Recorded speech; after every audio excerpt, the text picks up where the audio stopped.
very warm good afternoon to one and all present here. On behalf of Asian Education Group, I welcome all of you to the 7th chapter of Leadership and Entrepreneurship Aspiration Development Series. I'm truly delighted to say that AEG is leaving no stone unturned to enhance and pace up the learning and development of its students even during the pandemic. With the hope of stimulating and nurturing the leadership capacities of its students and giving them an exposure to the industry needs, this afternoon is another attempt for the same. Well, I must say that today's session will not be a usual one, as the theme today is self-monitoring for an effective personality. And who could be better for this than our guest today? Students, we have with us Colonel Sudeep Mukherjee, behavior change scientist, leadership effectiveness and business growth consultant, and founder director, Anchor NLP. Sir backs himself with more than 28 years of active army and corporate experience. He's a certified master trainer and facilitator, a master practitioner in neuro-linguistic programming, a hypnotherapy practitioner as per the American Board of Hypnotherapy, and certified NLP trainer. We welcome you, sir.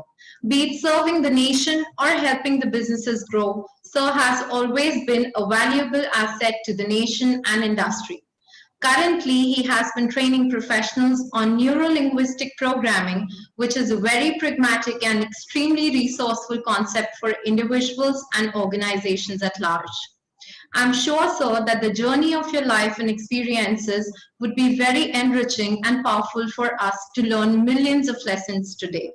So without taking any further time, I would request you to please take the session forward and share your valuable thoughts and knowledge with us.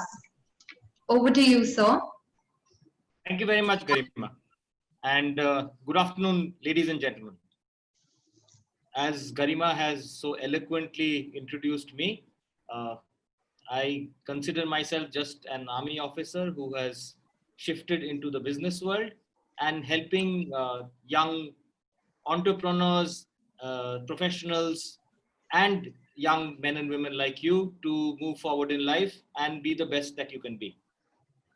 Now, a bit about my background. I started off, I'm born and brought up in Calcutta, and I did my commerce. Then I did a cost accountancy, and then I applied for the Combined Defense Services exam and got into the Indian Army. So after being trained at the Indian Military Academy in Dehradun, I got posted all around the country, and I've held various command and staff appointments, including a year with the United Nations on a role of disarmament, demobilization, and reintegration in Sudan. I have also held appointments in the Strategic Forces Command, an organization which looks after the nuclear missiles, and have commanded my unit. After 20 years, we have a policy whether you want to continue or not. And I decided that I had done my field experience, and now it was time for me to move on to other spheres of life. And that's when my corporate journey started. I worked with SpiceJet for about 2 years. And then I started off on my own, working in the field of human behavior and how to enhance performance of businesses and of individuals. Now, how did I choose this field from what I was doing earlier? And that came about because of my experience in counterterrorism. Because I was posted in places where we fought terrorists, that is in Punjab initially, then Assam and Kashmir, as also in Sudan. And my experiences in counterterrorism led me to be curious about why would people, do stuff like that? Why would they go and kill innocent people? Why would they fight for a cause which, doesn't lead anywhere? And based on that, I pursued my studies, and I did a master's in psychology. And once I did a master's in psychology, I realized that psychology, although was a very good background information, it was a tool which was handed over to me. However, I was missing something which was practical in life. What could be used in the real world? And that's when I chanced upon neuro-linguistic programming.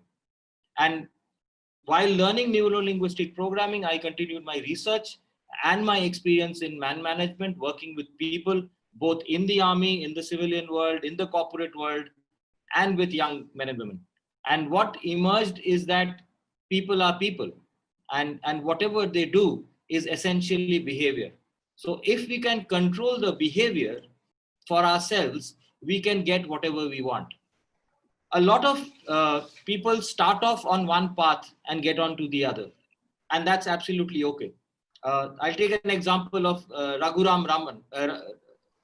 Raghuram Raman, the gentleman who's known all over the world for being a financial whiz. He was the RBI governor. Do you know what his initial education is? He was an engineer. Okay, Anil Kumble, the cricketer who's taken 10 wickets in an innings. His initial education is that of an engineer. So what you do in life and what you start off with need not match. And you will come on your own when you find what your values and your beliefs are. So my question to all of you is to think as to why you are doing what you're doing. Why have you joined the stream that you are in? Is it because your parents wanted you to? Is it because your best friend wanted you to? Or is it because you wanted to do something but didn't get there, and so you came here? Okay. So whatever be the reason that you are here, the most important fact for you to remember is that you are here. And when you are here and you have such a wonderful faculty and such wonderful people to guide you and tell you what's going on in the world, take full advantage of that. Learn as much as you can, read on, meet people, talk to them, find out what motivates you, find out what challenges you, find out what you want to do, and then do it. So another question which you need to think about at this point in life is, what do you want in life? Do you want to make money? Do you want fame? Do you want to reach out to people? Do you want to change lives? Or do you want to change humanity? Right? So you are people who are studying about business, who are studying about law, who are studying about management, and you are the future of the country, of the world. India is a nation which has more than 65% of its population less than 35 years old. So it's one of the youngest countries in the world. And as you know, or you would have heard, that it is the youth who lead the country. Although the older people set the path, it is the youth who lead. It is the youth who, with their brilliance, with their ingenuity, with their curiosity, find newer and newer things. What was the truth 10 years back is no longer the truth. What was the normal 10 years back is no longer non-normal. In fact, why 10 years? What was normal in January and February of 2020 or 2020 is no longer the normal now. We are in the midst of a completely life-changing phenomenon, and you are fortunate to be alive at this point in time. True. And that's the coronavirus, and that's what COVID-19 has done to the world, to the economy, to the business sphere, to what's going on around you. And the one thing that stares at each of us in the face openly is uncertainty. You don't know what's going to happen tomorrow. I don't know what's going to happen tomorrow. Will the vaccine come out? Will the lockdown open up? Will everything go back to what it was in January and February? Very, very unlikely. So this is the term that we use to describe such a scenario is called the VUCA world, a VUCA. V stands for volatile, U stands for uncertain, C stands for complex, and A stands for ambiguous. So the scenario is VUCA as of now. And what will take you through VUCA is being true to yourself. Because if you are expecting somebody to tell you what to do, even he doesn't know. Nobody can certainly say that this is what will happen. Whether the vaccine will come in 1 month or 2 months, or will it come next year in June, or will it never come? Because the virus is apparently mutating. People who were virus free have been tested positive again. So it's something that we don't know. Now, if there is something that we know not, and we keep focusing our minds on that, what will happen to us? The human brain, there is no difference between imagination and experience. So whatever we imagine, the body acts as if we are experiencing it. So a simple example which I asked the participants of my courses to do is, imagine that I'm standing in front of you with half a lemon in my hand, and I ask you to close your eyes, and I squeeze the lemon so that the first drop drops on the tip of your tongue, and there's another drop on the tip of the tongue, and the third drop on the tip of the tongue, and this is a very, very sour lemon, and automatically you will salivate. You know there's no lemon, you know that nothing is dropping on your tongue, but yet your mind, your body will start behaving as it was true.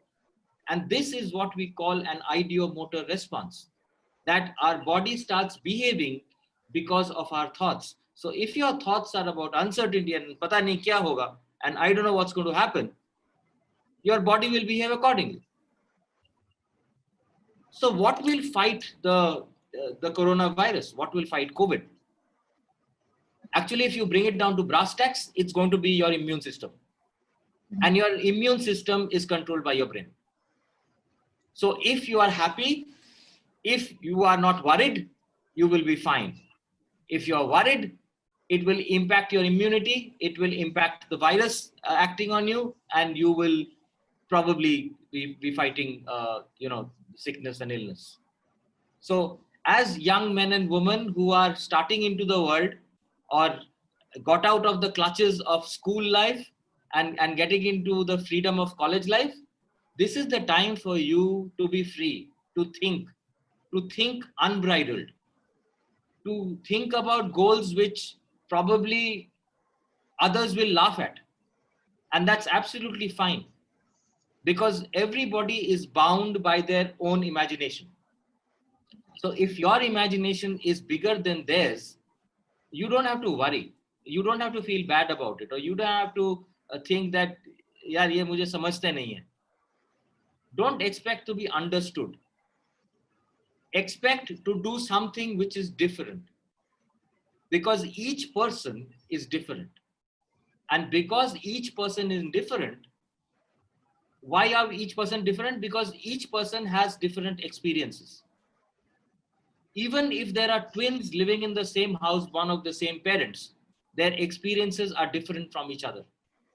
And because your difference can never match your experience cannot match my experience, what I will think and what you will think will never be the same.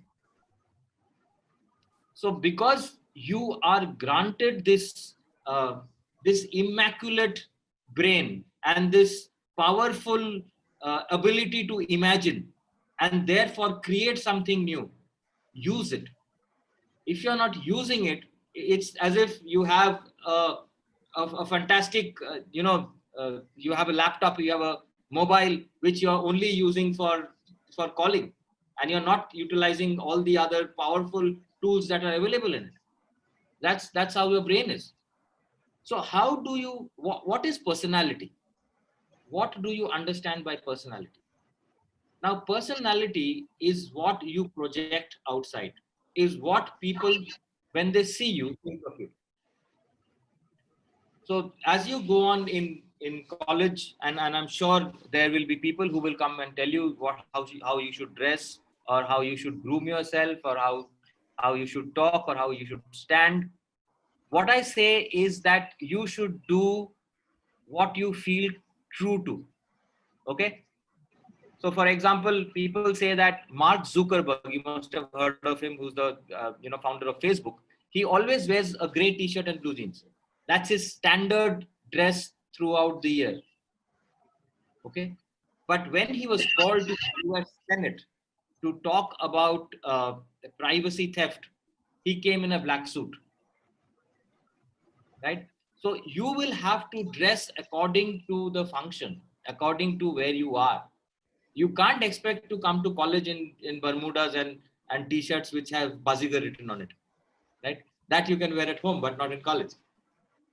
If you are applying for a job, the human brain of the people who come to interview you are only looking for whether you are an individual who will be loyal to the organization, who are articulate and can coherently talk about what you are thinking, and whether you are true to yourself. That's all the people who come to interview you are going to think. If you are a BBA or if you are an LLB, they are not going to ask you about, about business or what is there in the textbooks. They will assume that you know it. They will see how you talk. So what is important for personality is how you present yourself. Now, how do you monitor that? Because the topic of this talk, I was told, is self-monitoring for effective personality. So how do you monitor whether your personality is effective or not? Is whether you find it effective or not. When you look at yourself in the mirror, what do you think? Do you think that you're an imposter, that you don't belong here? Or do you think that, no, that's a smart boy or that's a, smart girl? That's the first thing that you see. That are you looking smart? Are you looking like somebody who's confident? If you're not looking like somebody who's confident, it is very unlikely that you will be confident. And if I were to employ you, or anybody has to employ you, they would rather employ than an underconfident one. Why would they employ somebody who doesn't know, what he's supposed to do? Nobody has the time. In the real world, you are thrown into the deep end of the swimming pool, and you have to swim on your own.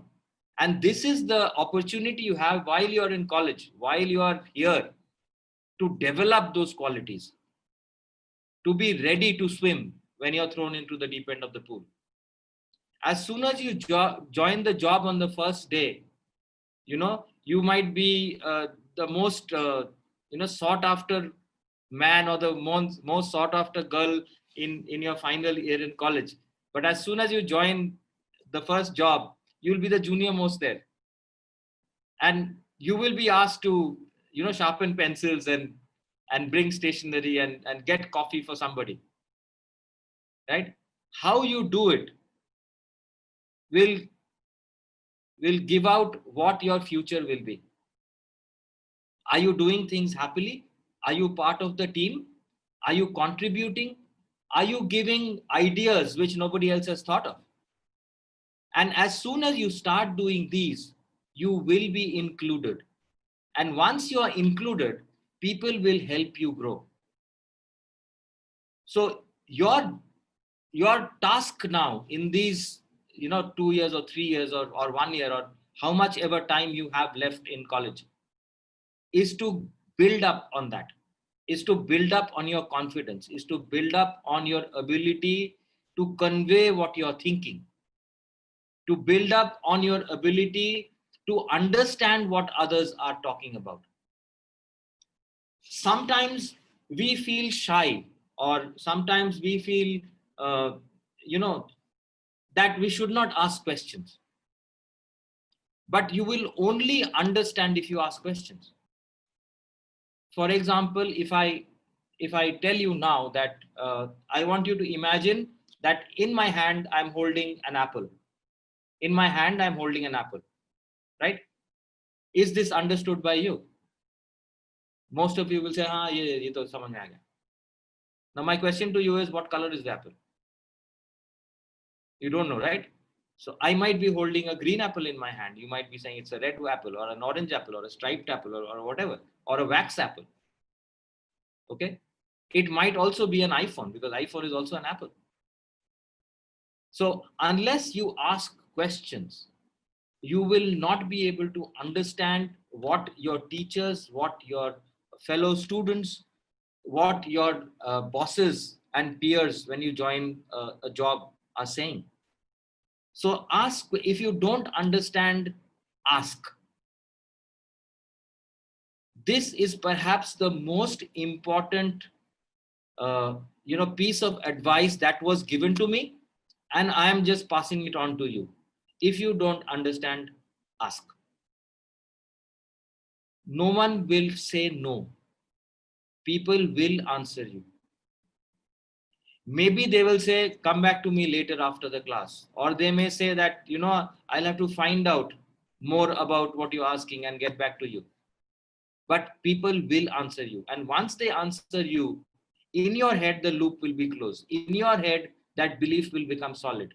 And once that belief will become solid, you will believe in it. And when you believe in it, when you talk about that subject, people will believe you.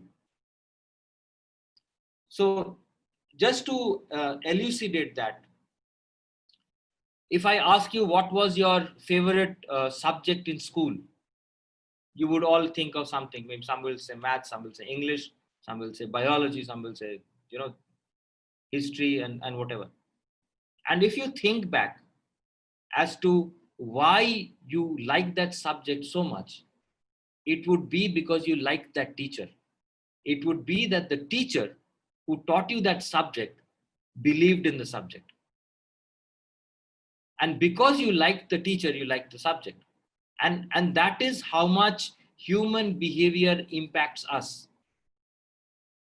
That if somebody believes in something, everybody tends to believe him in that.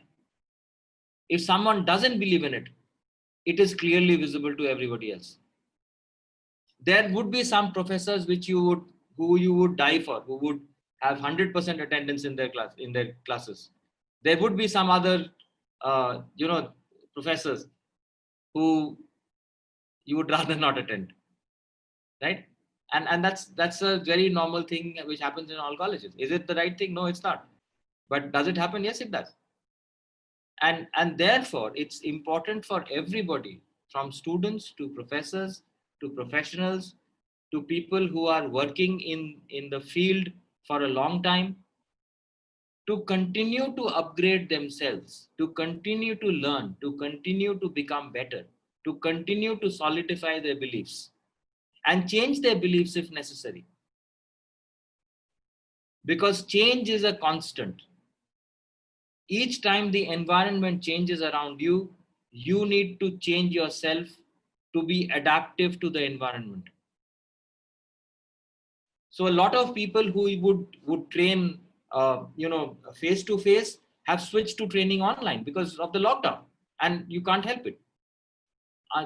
If this talk was happening perhaps in January or February, I would be standing on the lecture stand and talking to you, and not across the screen.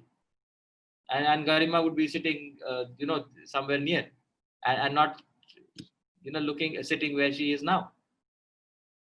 So this is how we evolve, and this is perfectly normal now. It's okay.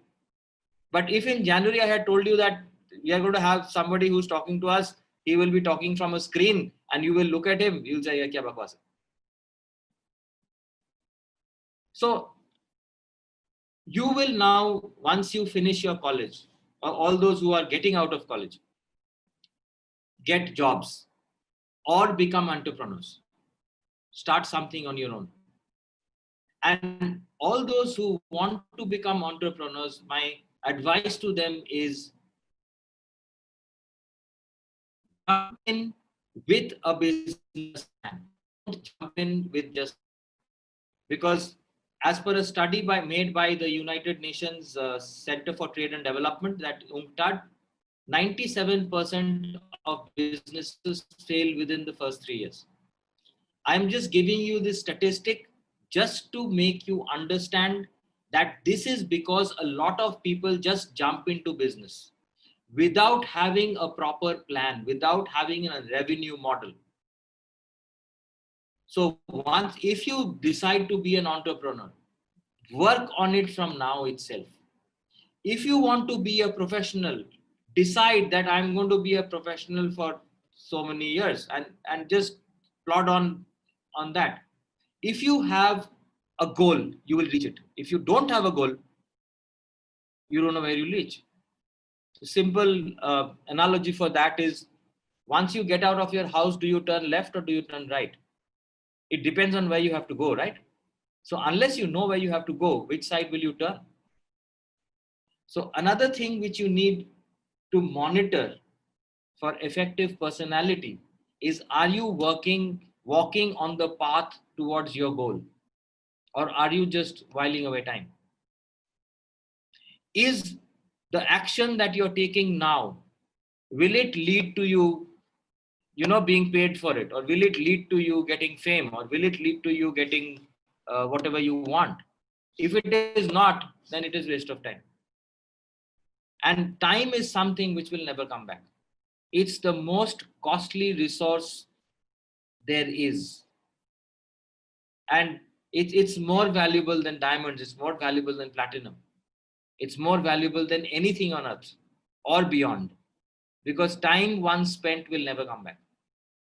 And if somebody has given their time to you, they've given you an invaluable resource. Utilize it. Attend the classes. Listen to what your professors have to say. You have made a decision to join a very reputed institute, which prides itself of having brilliant facilitators, which prides himself in having people who are known to have delivered. Utilize this opportunity. Keep asking questions. Keep asking over and over questions if you don't understand.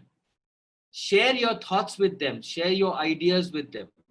Ask them that, I have this crazy idea. Can it be fructified? Can it be worked on? And I'm sure they will give you insights which will make those ideas workable. So dream big, dream constantly, work on yourself, be congruent, present yourself well, use language that other people can understand. And if you don't understand, ask questions. That's all from my side. Thank you so much, sir, for such relevant and I would say so practical information for the students, which is very easy to apply and they can utilize it on their daily basis. They have to look forward to learning, I guess. That's the most important thing. There are a couple of questions from the students' end. The first one is, personality holds a very important place in defining the success of an individual, and a person with great personality but less technical skill is more equipped to handle situations and succeed at the same. What is your take on this, and how personality can be enhanced, suitable for the corporate and industry? Okay, so as I said earlier once, that once somebody comes to recruit you, what they are going to see is how you present yourself. So personality is essentially how you present yourself, how you speak, how you hold your body, and how you understand their questions and answer. Also, one very important fact of personality which really stands out is how truthful and honest are you. If you don't know something, it is much better and will buy you respect if you say, I don't know, rather than doing golmol and giving an answer which they obviously will find out it's not true.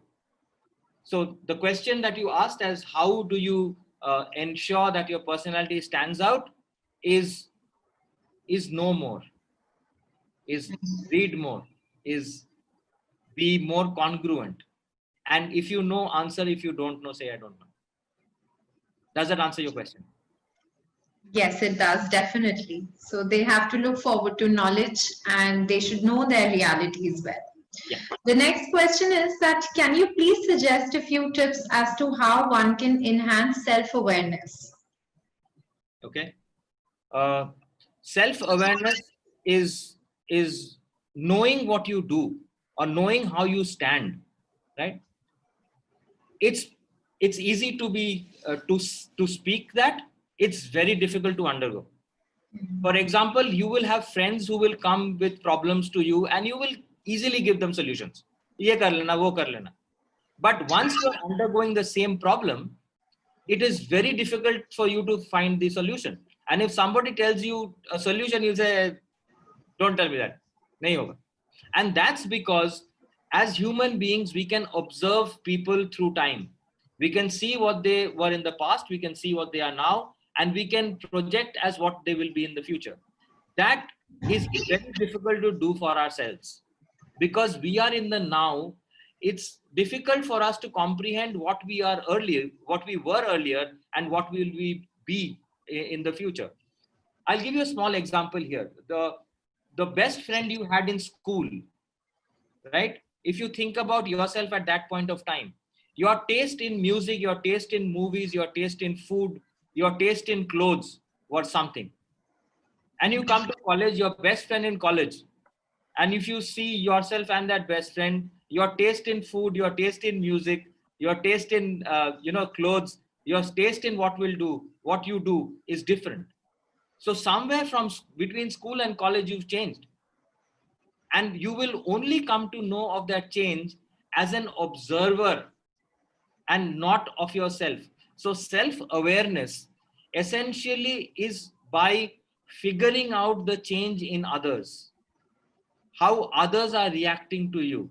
You will be able to figure out, okay, this guy, everybody earlier used to laugh at me, now they're looking at me differently. Or everybody would say, ja piche jaake baith. And now people are coming and asking me questions. So you gain self-awareness by observing others' behavior about you. Very true. I think the society has a lot of role, and our immediate social group also gives us constructive feedback. Yes. And enhances our self-awareness. So there's a very interesting question from a student. He's asking that how do we get to know that what are we actually capable of or what are our capabilities, and we can work upon them. Okay. So let's say there's a battery, right? A battery which says 1.5 volts. What is 1.5 volts? It's a potential difference. It's a potential. It does not give out the current. It doesn't give out the amperes. It just gives out the potential.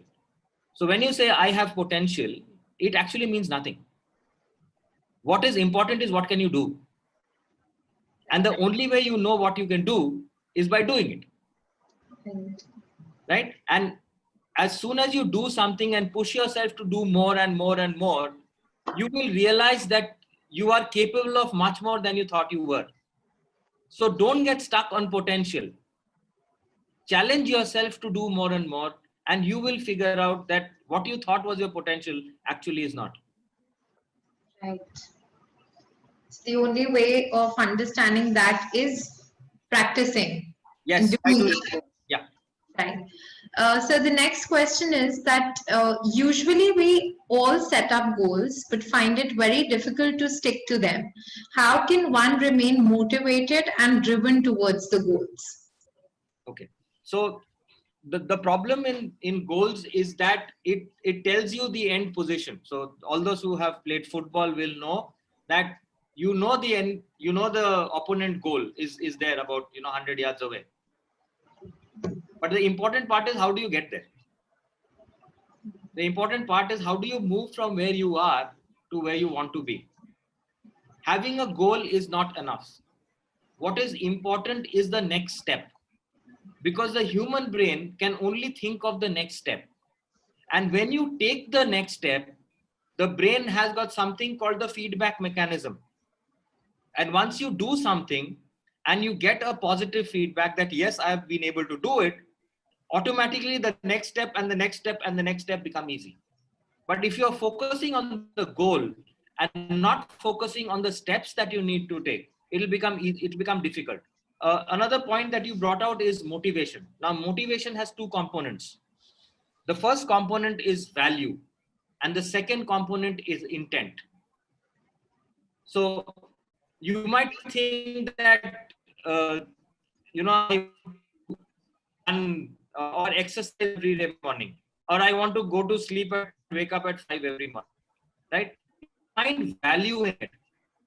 That's why you say it, yeah, I want to do it. But unless there is an intent, you won't do it. So how do you motivate yourself? Focus on the intent, which brings me back to what I said earlier, is practical to do things. Unless you do it, it's nothing. It's in the air. Yeah. Sure.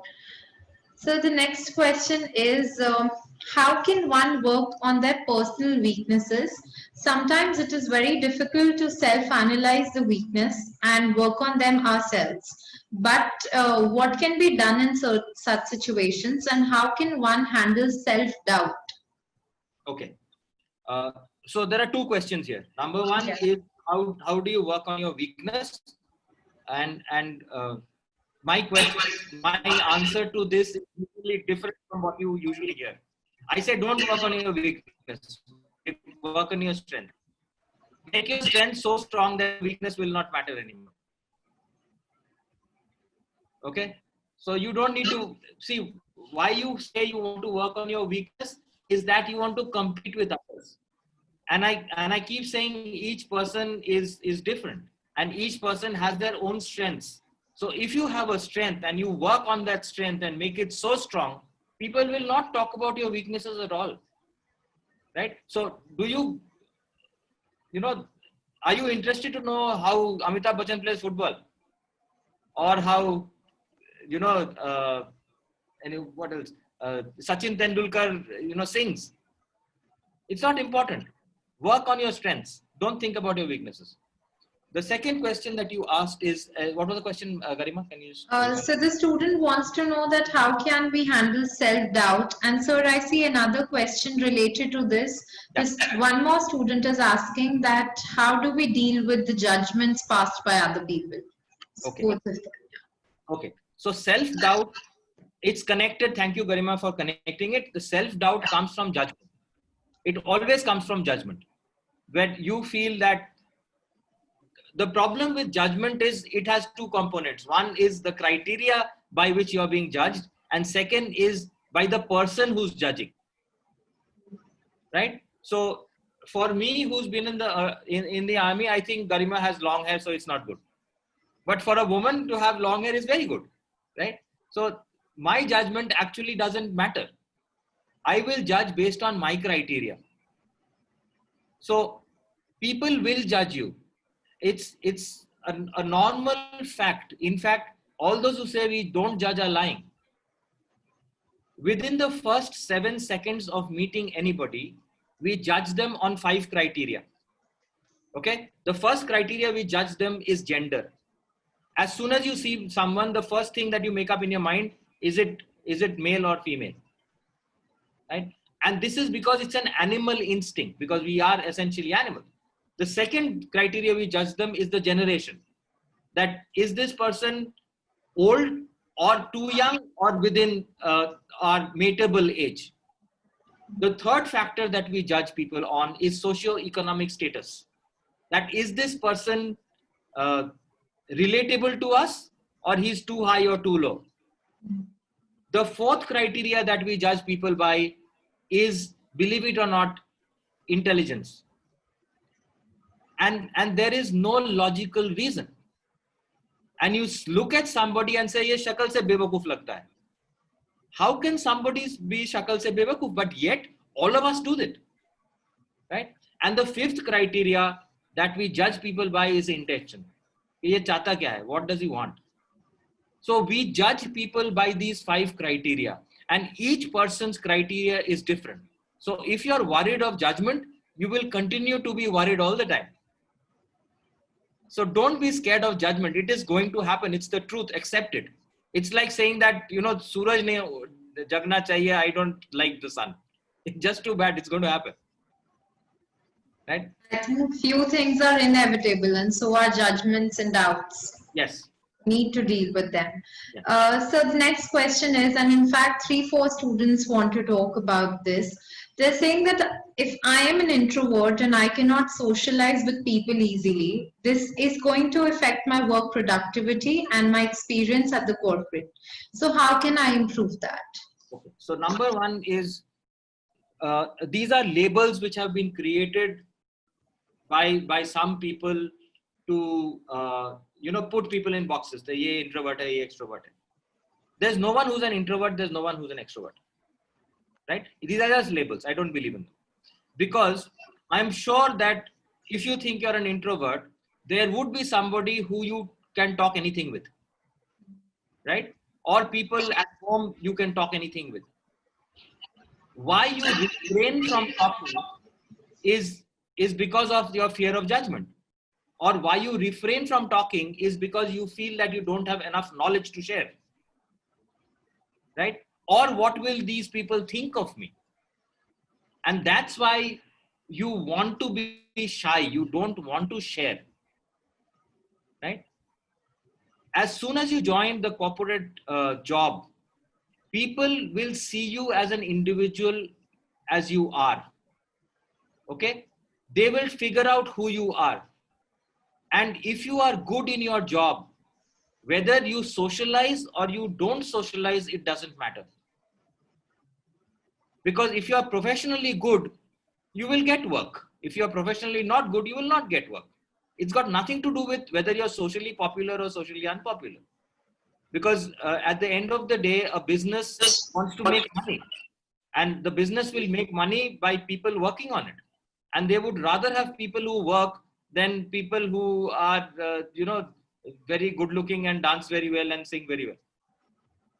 Right? So don't worry about being an introvert. Enhance your knowledge, be professional, and that will speak. As I said earlier, work on your strengths. Right. So the next question is that we all know that it is extremely important to be an effective team member for the corporate world, but usually there are different kinds of personalities in a team. How can we settle with different kinds of personalities? Okay. By understanding that each person is different, by understanding that no two people are alike, and that's okay. By accepting that people will be different. Okay. By accepting that some people will like you, some people will not like you.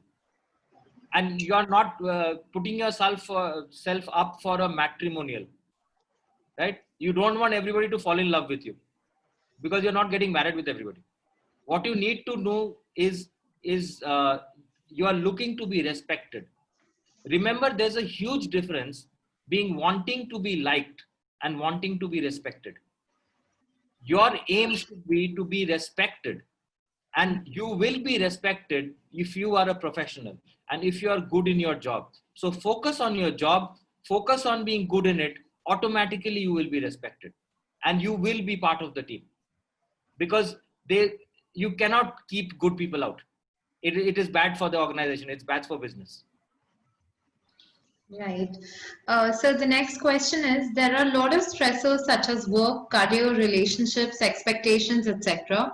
Can you please suggest a few tips to deal with them at personal level so that our work productivity is not hampered? Okay. Have you heard of the 80-20 principle or Pareto's principle? It says that we spend 80% of our time doing 20% of our productive work. Mm-hmm. Okay. In any organization, 80% of the work will be done by 20% of the people, and the remainder 80% will be roaming around, right? So that happens with you as well. What you need to do is to do stuff that makes you happy. So there are, let's say, 10 tasks you need to do in a day. Do the one which will give maximum happiness to you or maximum satisfaction to you first. Because if you keep doing small jobs which are not giving satisfaction, at the end of the day, you'll find that pura din chala gaya, kuch ho nahi paya. Whereas if you do the first thing first, even if the rest of the day you can't get anything done, you'll still be satisfied. Yes, I've got something done properly. So managing your tasks and doing stuff, prioritizing what needs to be done first, that's perhaps the most important thing. Sure. So we have one last question from the students. How can we adopt positive thinking for our daily life team? You don't need to adopt positive thinking. You have to be positive. Okay. There is something called confirmation bias. It's a psychological phenomenon. It means that you will see what you're looking for. Okay. So it's small exercise here. I want you to look around wherever you're sitting and see what all are there in red, orange, brown, earth colors, these colors, red, orange, and brown. Just turn around your face, just look around, red, orange, and what all are there. Okay, done? Okay, now I want you to close your eyes and just think of what all are there in blue. And open your eyes and look around and see what all you missed.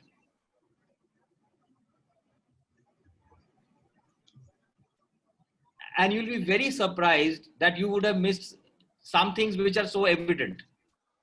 And this is because we can only see what we want to see. If you want to see what is wrong, you will see what is wrong. If you want to see what is right, you will see what is right. Focus on the positives, you will be positive. Focus on the negative, you will be negative. There is nothing called positive thinking or negative thinking. It's just the focus. What are you focused on? I think it's all with the mind. And thank you very much, sir, for answering all the questions. As Sigmund Freud said, that the scope of one's personality is defined by the magnitude of the problem, which is capable of driving a person out of the wits, and strength of your mind can actually define the strength of and the quality of your life. On this note, we would like to wrap up the session. It was indeed a pleasure having you here, sir, and I'm sure that our students would have gained a lot of knowledge from this particular session. On behalf of the directors, the faculty members, students, and the entire AEG fraternity, I thank you, sir, for gracing us with your presence today. Thank you very much. Thank you. Thank you, sir.